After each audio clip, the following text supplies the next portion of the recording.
the following areas: in New Hampshire, Belknap, Cheshire, Rockingham, Eastern Hillsborough, Merrimack, Stratford, Sullivan, and Western and Central Hillsborough. The National Weather Service in Gray has issued a high wind warning, which is in effect from 5 a.m. to 7 p.m. Monday. The high wind watch is no longer in effect.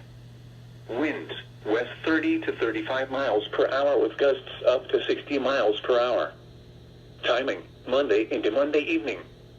Impacts, strong winds may down trees and tree branches and power lines, leading to power outages.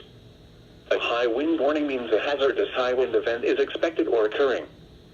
Sustained wind speeds of at least 40 miles per hour or gusts of 58 miles per hour or more can lead to property damage.